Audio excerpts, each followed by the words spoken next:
Right, we are back for part number 3. 3. We'll see if it goes to part number 4. Some people have a tomato problem. All right. I want to know who those people are. Let's finish up our green tomatoes. We have a green zebra, which I'm sure you've heard of. That's actually one of all of our favorite green tomatoes. Alyssa really loves. As I said, it's not my favorite. It's such a good The BLT. Yeah, it's good for BLTs. See, but I prefer the Berkeley tie-dye green. Let me just go ahead and say this. I disagree with him. It's so much better. And this is her great Aunt Ruth's favorite tomato is a Yes. green zebra. Mhm. She loves the green zebra.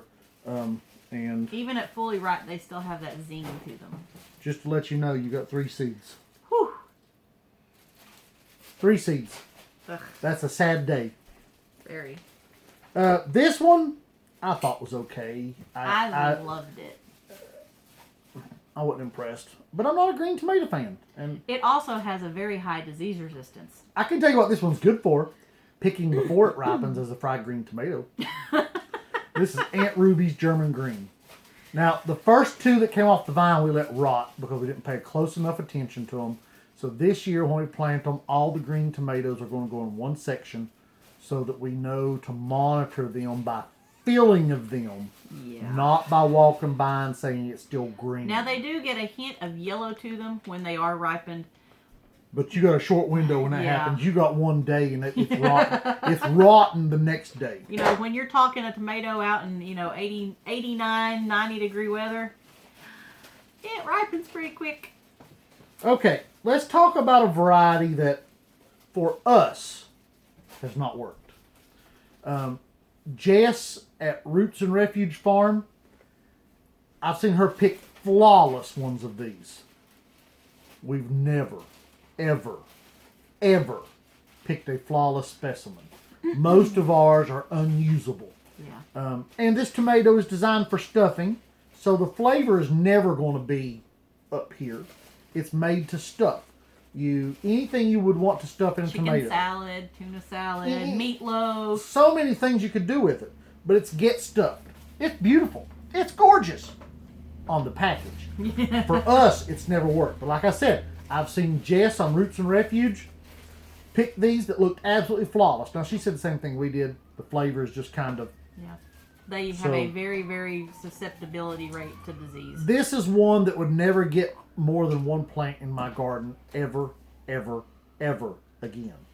We dedicated about 5 plants to it a few years ago, and out of 5 plants, we might have picked 20 average condition tomatoes, and the rest of them were horrible. They were chicken feed. Yep. Now, this one last year, Yeah. did we even end up for any of these last year? Yes, but none of them came out what they were supposed No. to. Yeah, Okay. they were all. And not that even- happens. Listen, I'm not trashing on M.I. Gardner because I love what he does, but it happens with seeds. Sometimes things don't work out. And this was the yellow stuffer we tried last year from him, and that's what I thought I remembered was that none of them came out as a yellow stuffer. Yeah. They were all they were actually not very good tomatoes. Yeah, they were useless, Yeah. really. We fed them We, to animals. we didn't. We wouldn't even eat them or take them to market. So, but that happens. I'm not trashing on M.I. Gardner. Yeah.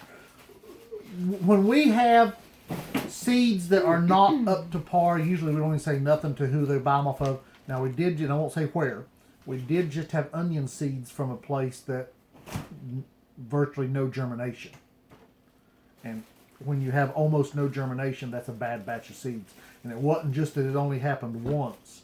We planted those seeds twice. And at the same time with other Onions. onions from the same place. Right. And the other onions all did great. Excellent germination, almost 100%.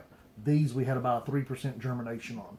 Now that being said, they're sending us free Yeah. seeds and an extra seed packet of extra free seeds. So Bad seeds happen. If you buy seeds from us, you're going to get varieties that don't turn out like they're supposed to from time to time, and you're going to end up with a poor germination every now and then. Now, we really try to watch the germination because we grow 99% of what we sell seeds for every year. A couple of years ago, we had Italian pepperoncinis. I don't know what went wrong, but we had like a 5% germination on them. So when we sold somebody seeds, I told them up front, and we discounted the seeds way down, and I gave them 4 times as many seeds as was supposed to be in a package. And I told them, plant 4 to a hole, because that's what we ended up doing with ours to get germination. Instead of 1 seed to a hole, we were doing 4 and 5 to a hole, and that way we would get germination through it. And the funny part of that was, the first batch that I put 5 seeds to a hole had 90% germination. Yeah. Stupid. I'd already done 2 batches of singles that had one had 0, and the other one may have had 30% germination. And so then I did 5 to a hole, and I bet you I had four seeds come up in every hole. Can't win for losing. Now, this is a good tomato with good disease resistance. She doesn't care for it, but it's just a good all-around tomato with good disease resistance, and it's a good canning tomato. So if you like to can tomatoes, this is a good one. And it's determinate, so it only gets so big. Right. So it grows up, produces its crop. I think technically it's a semi-determinate, which means it can grow a little bit more, but it really basically grows up, produces its crop, and it's kind of almost done. Now for canning, it's great. Yeah. But and it's a good tomato to eat. It's on a salad. It's not one I really want to slice and put on a sandwich because the flavor is just basic tomato. But it works on a salad. If you put it on a salad, it's going to be 40 times better than the tomatoes you're getting in your favorite restaurant on your salad, more than likely. But it's just an average tomato. Now, it makes a great canning tomato. If you want to can quart jars or pint jars of tomatoes, this is a great one for that. And then you take it out in the middle of the year, make your vegetable soup with it, put it in your chili. It's just a good tomato. And that's a Rutgers. It's a Rutgers improved, technically, that we're growing. And I will grow that again this year. I'm hoping for a good crop of those so we can can some tomatoes, because we have absolutely went through our tomato stock. We're going to have to save seeds off of them again this year, too. Yes, we were supposed to have last year and we didn't. Because there's but that's enough for us. Yeah. And this is a great tomato. I just don't rank it as good as our other orange tomatoes. No. Yellow/orange. But it's good. There's nothing wrong with it. And again, Jess at Roots and Refuge, this is one of her favorite tomatoes. And it's good. I don't have a problem with it. But for me, the orange ox heart and even getting into the bicolor tomatoes like the hillbilly potato leaf are just so much better. So this would easily not make my yellow tomato list. And it probably won't make, we're trying to condense and grow more volume, so it probably won't make the cut this year. And she said Dr. Weiss's. I call it Dr. Weech's. And it's a yellow tomato, and it's a good tomato by all sense of the word. It's just not that special to me. It's good. It just don't rank there with orange ox heart and Amana orange. Amana orange to me blows this out of the water. So now this is the one I was talking to you about earlier. So we'll just keep it brief. This is orange ox heart. And in my opinion, orange ox heart is the best all-around orange tomato. Now, it's not the best orange tomato. This one is. Amana orange. Yep. 100%. This is the best tasting orange tomato that I have ever sunk my teeth into. And they vary in size from, I'm going to say 12 ounces, maybe 10 ounces, up to, like 2.5 pounds. Yeah, we had 2.5 pounder last year. So we love that tomato. It is extreme. It has like no acidity whatsoever. It is almost like eating candy. So, I mean, it's really, if you're looking for something with that acidic kick for a tomato, you don't want the Amana orange, because you're not going to get that. That's one we save seeds from every year. Yeah. We have plenty. Orange ox heart is my best all around for that. And a friend of mine, an old gentleman, turned me onto this by giving me seeds before we were married. Yep. Once again, though, heart tomatoes 20 you can't years go ago. wrong with, so love heart tomatoes. I've got a scratch in my throat if you can't tell. But I've been growing that tomato for 20 years or longer, before me and Tiffany even met. So if you ever want to hear that story, she can tell you that story. But and this is a good tomato. The flavor on this one is better than the Rutgers, and it's a great canning tomato also. So if I was only growing one canning tomato, it would be Creole. It's got a little bit more of a smoky flavor to it, a little richer taste.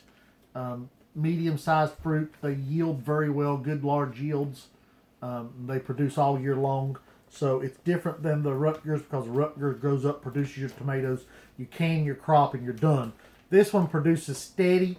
So if you're going to can them, you need several plants in order to be able to get that amount that you're going to can. Because when you're working in volume, it goes faster. Yeah. We can all year long. We can tomatoes and paste and pasta all year long, and but this one would take longer. Where Rutgers grows up, produces, and you're done. You do your canning and pull the plant out of the ground, plant something else.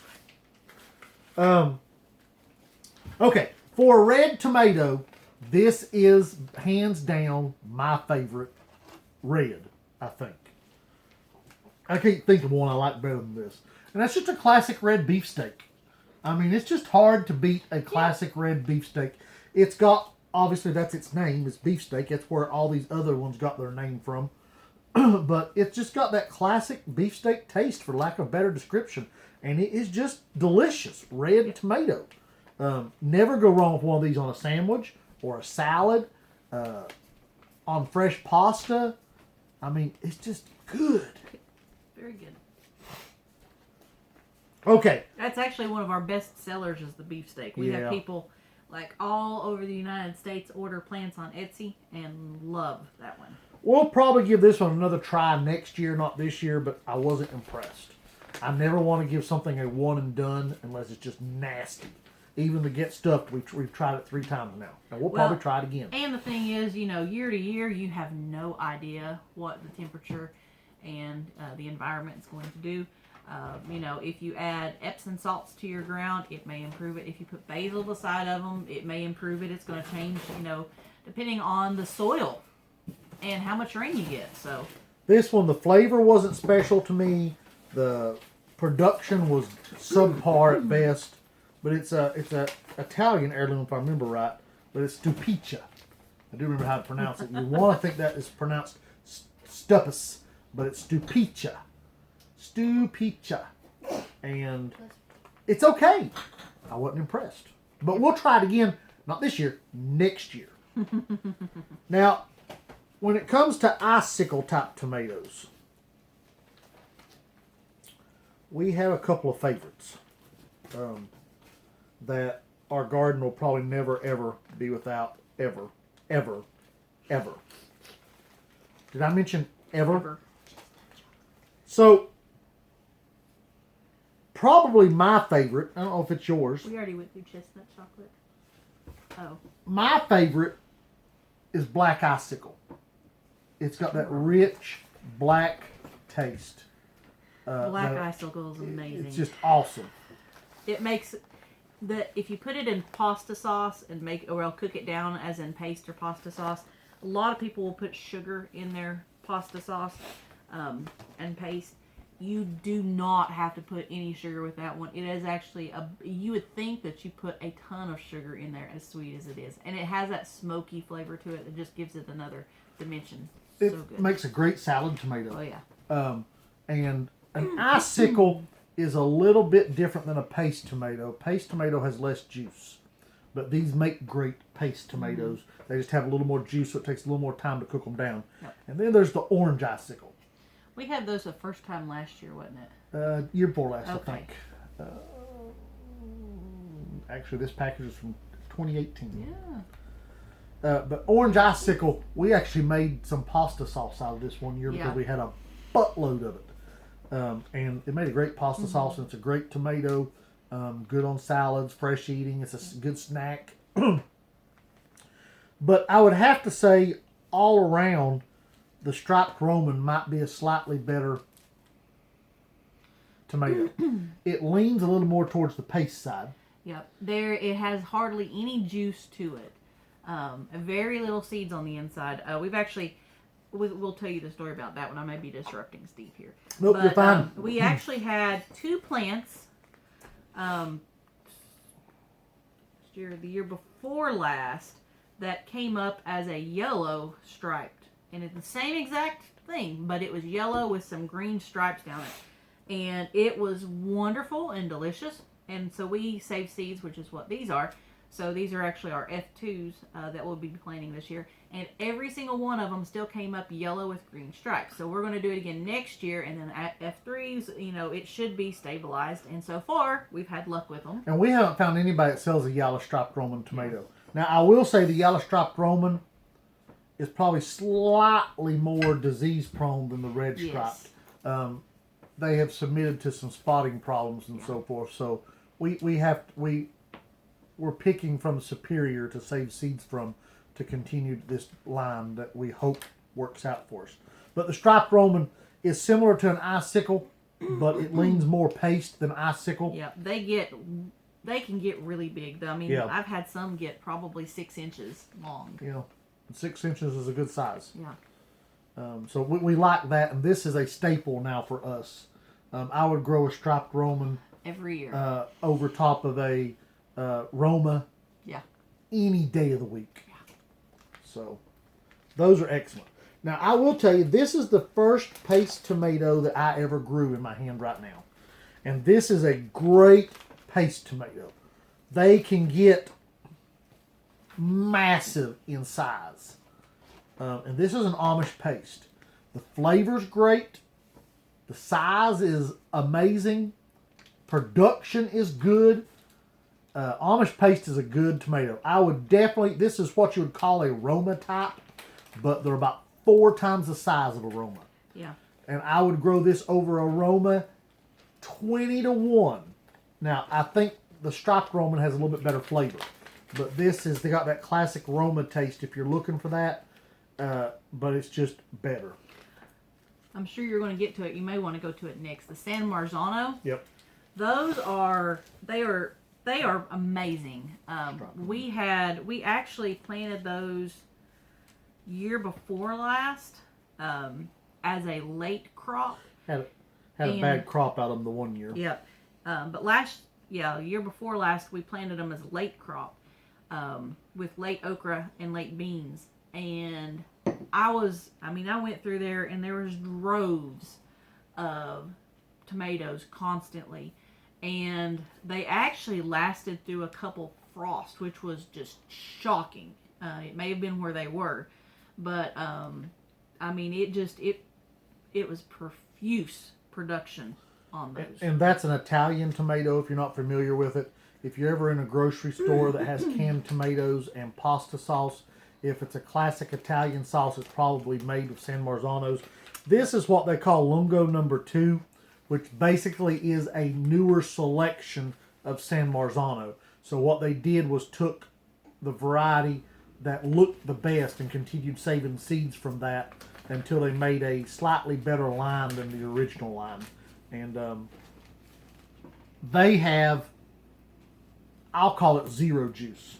Yeah. I mean, they do have juice, obviously. You could make a sauce out of them, but that's why they're such a classic sauce tomato. Oh, and this makes a killer pizza sauce. Yes. But that's, for me, this is worth growing for pizza sauce. Yeah. Pasta sauce, I probably prefer the striped Romans, the Amish paste, and stuff like that. But for pizza sauce, oh my goodness.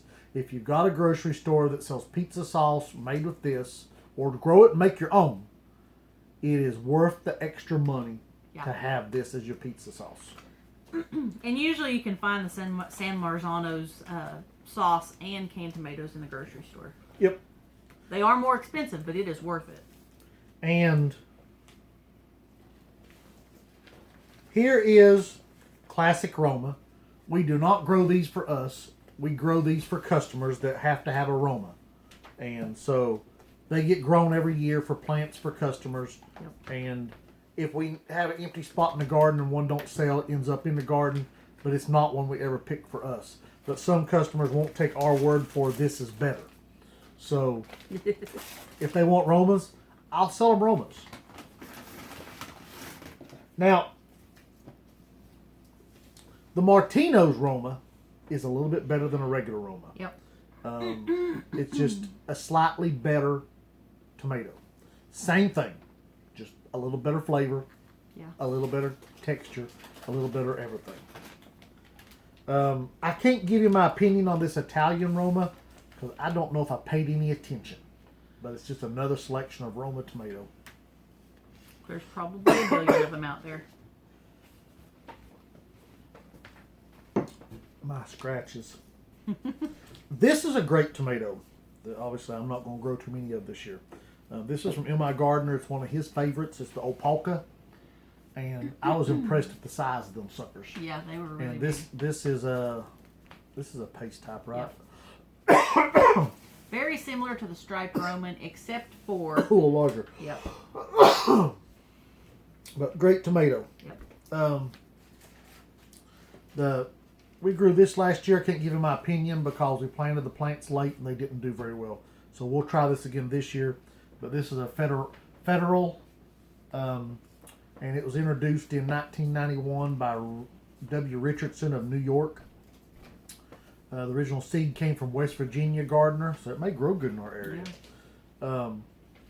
Productive plants loaded with 7-inch long red paste red paste tomatoes. And the picture looks much better than aroma. So picture don't always tell, but that's what it looks like. Yeah. Now let me show you one I could care flippin' less if we ever put another seed in soil again. We bought them Morgan, do because you know we what had- this is? You already said the good stuff, so I don't know. It was absolutely the most annoying thing to try to pick ever. Oh, the tiny little, like, yellow ones? Orange currant. We had customers that begged to buy currant tomato plants. I think we sold one plant. And we ended up planting them. And They were so much I hated them. Yeah. I would much rather have had 3 blueberry plants in the place of these 3 plants I planted than to have this in the ground. Like, they are, like, tiny. Like the size of a pearl or less. And we knew that going into this. But I just didn't think it was that special. Everybody said, oh my goodness. Maybe you love them. And tell us below if you do. But I don't know how they sell seeds for them because I wouldn't have them. This is a good tomato. This tomato is really nice in our cherry tomato assortments to add a little bulk to it and a change of pace when you're eating that pint of cherry tomatoes. And that's a blush tomato. The flavor's good. Morgan's going, Yeah. The flavor's good. The size is just right. It's not so big that you call it an icicle, but it's not small enough to justify it as a cherry. They call it a large olive shaped, and that's what I would have to agree with. It's probably about 4 times the size of an olive. Yeah. They're usually close to around 2 inches. But they're great. And they're only a 60 to 70 day variety, so that's quick tomatoes. Yep. I always look at that when I'm planting my tomatoes, is even though a tomato may not be my favorite, getting that tomato quick is nice in the beginning of the year. Yeah. And more Roma seeds that somebody gave us for free, like we needed more Roma seeds. This is our vernissage. And you see the 4 different colors. And like I said, the yellow down on the bottom is my least favorite. It's not that it's bad, it's just that it's only average. But those are great tomatoes. They're 2 ounce, so they're a good sized tomato. They're not as small as a cherry. I call them a salad tomato myself. Tiffany's dumping seeds all over the place because she didn't look to see what was in it first. You always got to do that. She ain't the only one that's ever done that. We do have them where we have saved them over the years. We've got our green, our pink, and our yellow. They don't have black down there. You know, Interesting. I thought we was out of these, Tiffany. And apparently you have some. I got more. Oh. This was given to us by our seed supplier a few years back. Matter of fact, these seeds are 4 years old this year. So, or 4 years this year.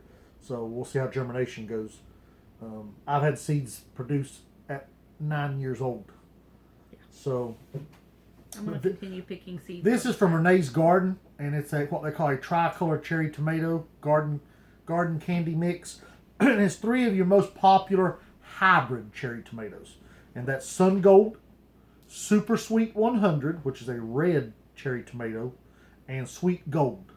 And those are all excellent cherry hybrid tomatoes. There is absolutely no flaw with those 3 cherry tomatoes other than the fact that they're hybrids. This is hands down easily the most productive tomato I have ever planted in my life. Yeah. Sometimes you get a bad year out of them, whether it was a bad seed or a bad spot where you planted them. But yellow pear. I planted 3 plants. Was we married? Yep. So right about the time we got married, I planted 3 plants in my backyard off the edge of the garden because the garden was full. And I was like, I'm going to plant these plants. I bought a 4-pack. And I may have put 4 in the ground. One may have died. I don't know. May have gave one away. But I bought a 4-pack and put 3 plants in the ground. And I'm telling you right now, there is no way on God's green earth that you could have consumed the tomatoes that came off of those 3 plants.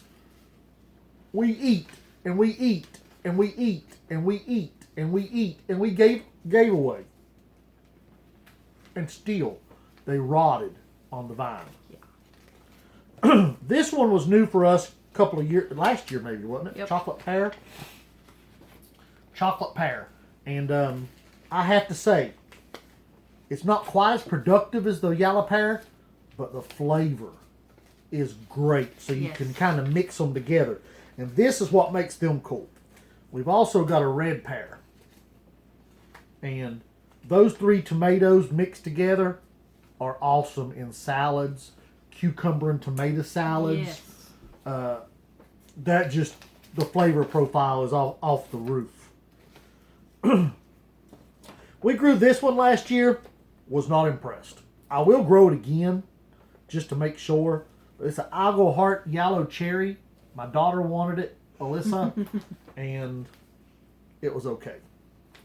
Now this one was a good tomato, but it's got a very unfortunate name. So we shortened the name. Its name is Isis Candy Cherry. And Isis does not mean what you would think of. But so we just took the Isis off and we called it a candy cherry, which is what most people do. And it's a striped red tomato, and it's a good tomato. There's nothing wrong with that tomato. Yeah. It tastes great. It's a little bit on the larger side of cherry tomatoes, but 1.5 inches. Yeah. They're supposed to be roughly 1.5 inches. So, you know, it's on the top side of what I would call cherry tomato.